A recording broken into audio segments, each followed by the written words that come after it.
जिल्हा परिषद शाळा नेऊरगाव येथे महामानव डॉक्टर बाबासाहेब आंबेडकर यांची जयंती मोठ्या उत्साहात साजरी करण्यात आली। या कार्यक्रमाचे नियोजन शाळेतील इयत्ता 1ली ते 8वीच्या विद्यार्थ्यांनी व शिक्षकांनी केले होते। कार्यक्रमाची सुरुवात डॉक्टर बाबासाहेब आंबेडकर यांच्या प्रतिमेला पुष्पहार अर्पण करून करण्यात आली। यानंतर विद्यार्थ्यांनी त्यांच्या जीवन कार्यावर आधारित गीत सादर केले, तसेच एकांकिकेचेही सादरीकरण करण्यात आले। कार्यक्रमात विद्यार्थ्यांनी विविध विषयावर प्रभावीपणे भाषण केले। तसेच Shri Kapre sir, Shri Pawar sir, Shri Nikam sir, Shri Kuwar sir, सौ कापरे मॅडम, श्री तुपे यांनी विद्यार्थ्यांना मार्गदर्शन केले। श्री तुपे सरांनी कार्यक्रमाचा समारोप व आभार मानले। शाळेचे मुख्याध्यापिका सौ बिरारी श्रद्धा संजय यांनी विद्यार्थ्यांना संबोधित केले। या प्रसंगी व्यवस्थापन समिती सदस्य, ग्रामस्थ तसेच विविध शाळांचे शिक्षक उपस्थित होते। श्री हेमंत मधुकर गांगुर्डे, श्री दीपक रामदास सोळसे, श्री सुमंत मधुकर गांगुर्डे, श्री रघुनाथ गांगुर्डे, श्री पुंडलिक मधुकर गांगुर्डे, श्री रवींद्र गांगुर्डे, श्री विक्रम गोविंदराव गांगुर्डे आदी मान्यवरांनी कार्यक्रमात उपस्थित राहून मार्गदर्शनपर भाषणे केली। सर्व विद्यार्थ्यांना पेन व चॉकलेट देऊन गौरविण्यात आले। स्पर्धेत प्रथम 3 विद्यार्थ्यांना अनुक्रमे ₹300, ₹200 व ₹100 अशी बक्षिसे देण्यात आली। तसेच 14 एप्रिल निमित्त भाषण करणाऱ्या 14 विद्यार्थ्यांना प्रत्येकी ₹50 बक्षीस देण्यात आले। एकूणच हा कार्यक्रम अत्यंत उत्साहपूर्ण वातावरणात यशस्वीरित्या पार पडला। मुख्याध्यापक व शिक्षक यांनी उपस्थितांचे आभार मानून कार्यक्रमाचा समारोप करण्यात आला। महाराष्ट्र 7/12 न्यूजसाठी किशोर पस्ते, प्रतिनिधी।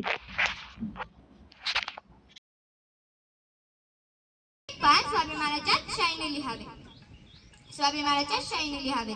शिक्षित करा, आंदोलन करा आणि संघटित करा। शिक्षित करा म्हणजे सक्षमीकरणाचा पाय निर्माण करण्यासाठी ज्ञान मिळवा।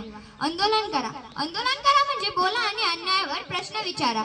आणि संघटित करा म्हणजे सामूहिक कृती, सामाजिक बदलांसाठी लोकांना एकत्रित करा। त्यानंतर ते उच्च शिक्षणासाठी परदेशात गेले। कोलंबिया विद्यापीठ, अमेरिका आणि लंडन हायस्कूल ऑफ इकॉनॉमिक्स येथे त्यांनी PhD पर्यंत शिक्षण पूर्ण केले। आणि त्या काळात हे अशक्यप्राय वाटणारे स्वप्न होते आणि तेच डॉक्टर बाबासाहेब आंबेडकरांनी साक्षात उतरवले। त्यांनी सुरुवातीपासून महिलांच्या हक्कासाठी वकिलकी केली। भारतात महिलांच्या हक्काची चर्चा होण्यापूर्वीच डॉक्टर बाबासाहेब आंबेडकर हे महिलांच्या हक्काचे सार्थक होते। धन्यवाद। एवढे बोलून मी माझे भाषण संपवते। जाता एवढेच बोलते। तळागाळात जन्माला पण उंच शिखर गाठले, अज्ञानाच्या जंजाळात शिक्षणाचे बीज रुजवले, समानतेचे स्वप्न देशाला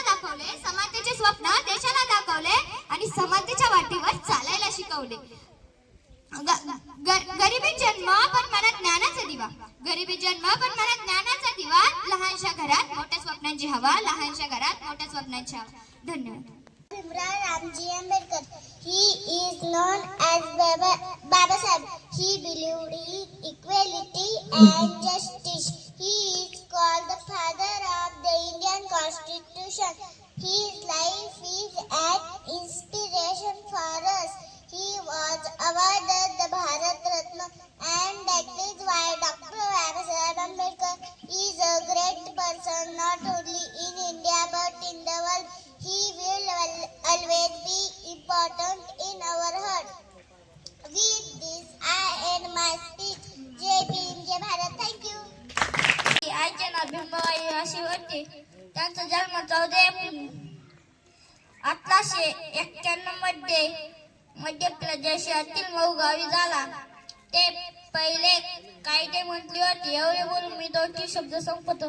जाता एवढं बोलते की आले किती गेले किती होऊन